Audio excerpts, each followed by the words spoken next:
Bonjour et bienvenue dans ce tutoriel complet consacré à l'exercice Excel du budget de la journée de sensibilisation. Dans cette vidéo, je vais vous guider pas à pas pour réaliser l'ensemble du travail demandé.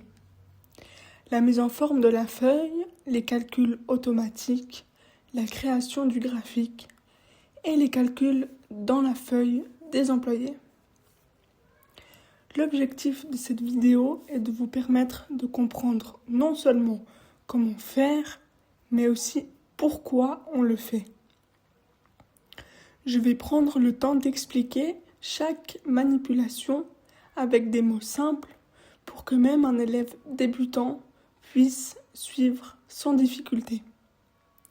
Nous allons avancer calmement, étape par étape, et vous pourrez facilement mettre la vidéo sur pause pour reproduire les actions dans votre propre fichier.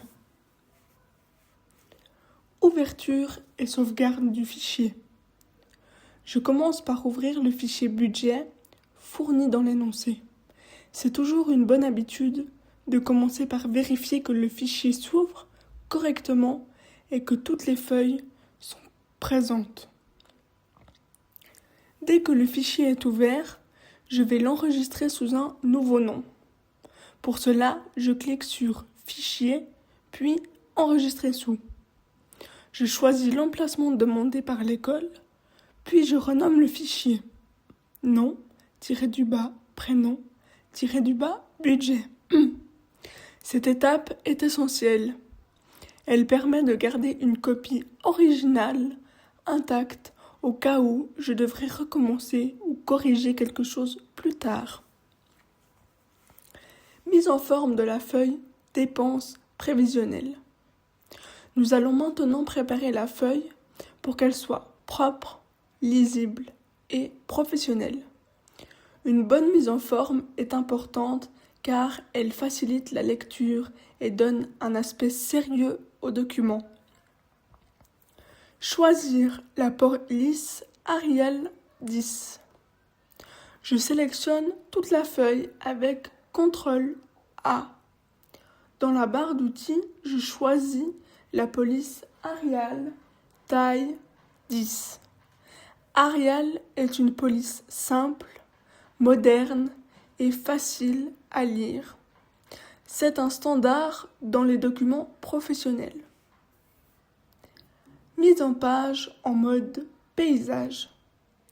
Je vais dans l'onglet Mise en page, puis je clique sur Orientation et je choisis Paysage. Le mode paysage permet d'avoir plus d'espace horizontal, ce qui est idéal pour les tableaux larges. Centrer le tableau sur la page. Je clique sur la petite flèche en bas à droite du groupe Mise en page. Dans l'onglet Marge, je coche Centrer horizontalement, centrer verticalement. Ainsi, si j'imprime la feuille, le tableau sera parfaitement centré sur la page A4. Cela donne un rendu beaucoup plus professionnel. En-tête et pied de page. Je vais dans Insertion, puis En-tête et pied de page. Dans l'en-tête, à gauche, j'écris mon prénom et mon nom. À droite, j'écris Entreprise sans fumée. Dans le pied de page, au centre, j'insère le nom du fichier. Excel propose une option automatique, nom du fichier, ce qui évite les erreurs. Insérer la date du jour. Dans la cellule E3, j'écris la formule égale aujourd'hui, ouvrir la parenthèse, fermer la parenthèse. Cette formule affiche la date du jour et se met à jour automatiquement. C'est très pratique pour les documents qui doivent rester à jour. Calcul de la feuille dépenses prévisionnelles. Nous allons maintenant passer à la partie la plus importante. Les calculs. L'objectif est que tout soit automatisé. Si un prix change, tout le tableau doit se recalculer sans intervention manuelle. Je vais prendre le temps d'expliquer chaque formule pour que vous compreniez bien la logique. Calcul du total brut. Le total brut correspond au prix unitaire fois la quantité. Dans la première ligne du tableau, je vais dans la colonne total brut et j'écris égale C5 fois D5. Je valide, puis je copie la formule vers le bas en utilisant la poignée de recopie. Cette formule est très simple, mais elle est essentielle. Elle permet de calculer le coût total avant TVA. Calcul de la TVA.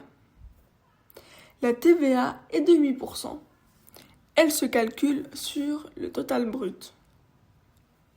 Dans la colonne TVA, j'écris égale E5 fois 8% ou égale E5 fois 0,08. Les deux formules donnent le même résultat. Je copie ensuite la formule vers le bas. Calcul du total TVA comprise. Dans la colonne total, j'ajoute le brut et la TVA. Égale E5 plus F5. Je copie la formule vers le bas. Cette colonne représente le coût final, celui qui sera réellement payé. Calcul des sous-totaux. Chaque groupe d'intervenants doit avoir un sous-total. Je sélectionne les cellules correspondant au groupe, puis j'écris égale somme, ouvrir la parenthèse, G5, G9, fermer la parenthèse. Je fais cela pour chaque catégorie. Les sous-totaux permettent de comparer les différents types de dépenses.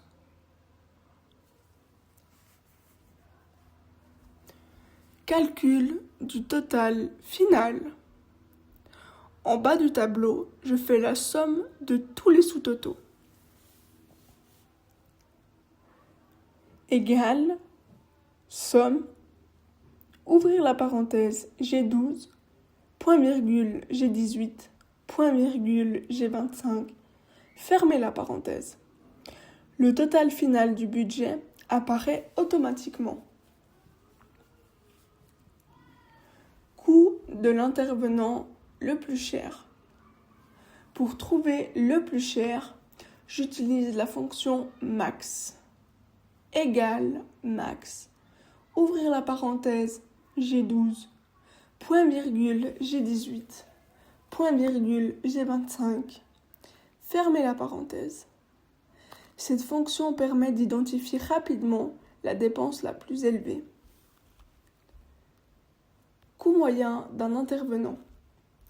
Pour calculer la moyenne, j'utilise égale moyenne, ouvrir la parenthèse G12, point virgule G18, point virgule G25, fermer la parenthèse.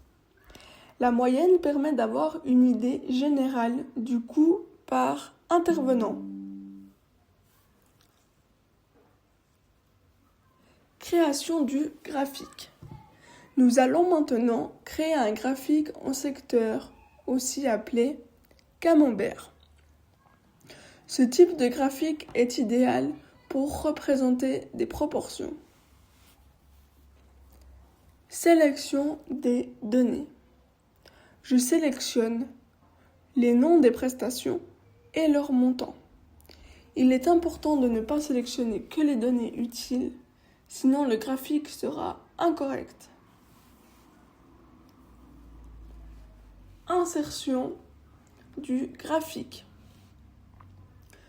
Je vais dans Insertion, puis je choisis graphique en secteur. Excel crée automatiquement un camembert. Ajouter les pourcentages. Je fais un clic droit sur le graphique. Ajouter des étiquettes de données. Puis je choisis pourcentage. Les pourcentages permettent de visualiser facilement la répartition des dépenses.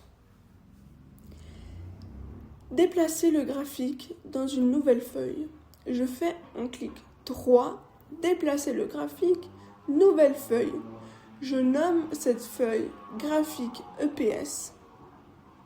Le graphique est maintenant propre, lisible et professionnel. Feuille employée. Nous allons maintenant terminer avec la feuille des employés. Calcul du nombre de participants. En H31, je dois compter combien de personnes participent à la journée. Si la colonne participation contient oui, j'écris égal nb.si,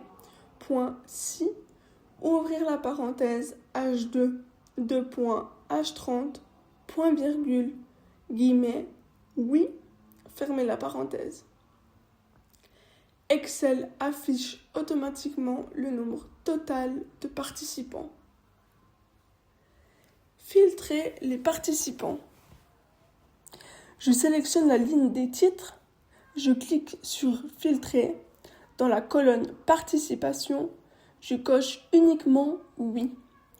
Excel affiche maintenant uniquement les employés qui participent réellement. Pour terminer correctement, je sauvegarde une dernière fois, je ferme mes documents, je vérifie mon dossier et mes sous-dossiers, je copie mon dossier complet à l'endroit indiqué par l'école et je ferme ma session. Conclusion, nous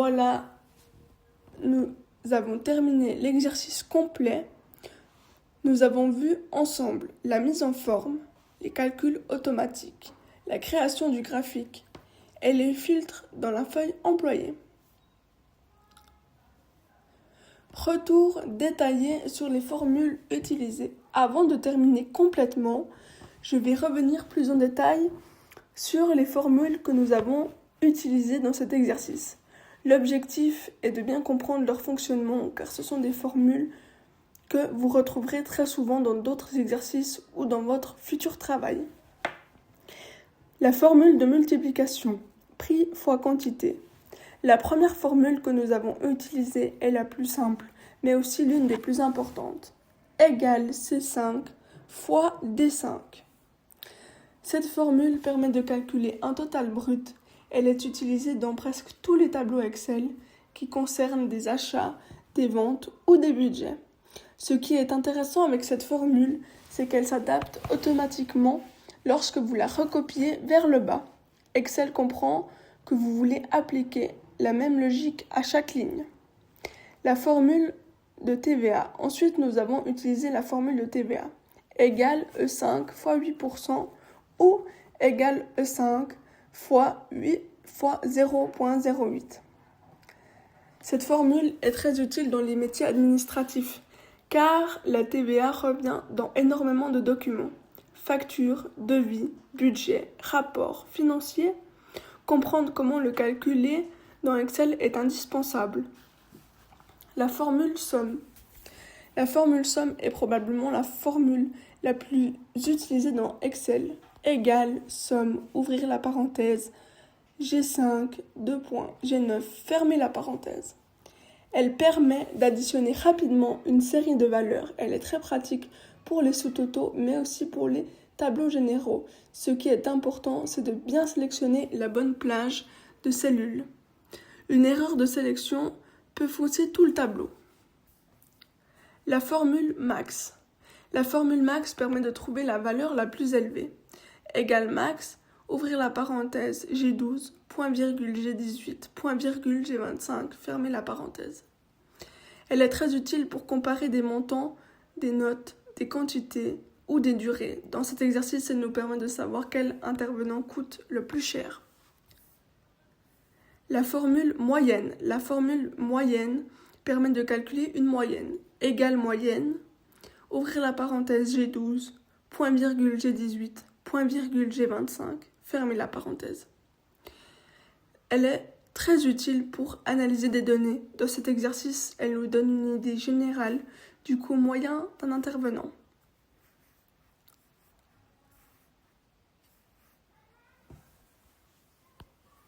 Voilà, j'ai fait le tour des formules. Je vais également juste vous faire un récapitulatif général. Alors, ouverture et sauvegarde du fichier, mise en forme de la feuille, insertion de la date automatique, calcul du total brut de la TVA et du total final, calcul des sous-totaux, calcul du total général du maximum et de la moyenne, création d'un graphique en secteur, déplacement du graphique dans une nouvelle feuille, calcul du nombre de participants, filtrage des employés, conseils pour éviter les erreurs et conseils pour réussir la vidéo. Merci de m'avoir écouté et d'avoir suivi la vidéo. J'espère avoir pu vous aider et que la vidéo était claire. Voilà, c'était la vidéo Excel devoir 1.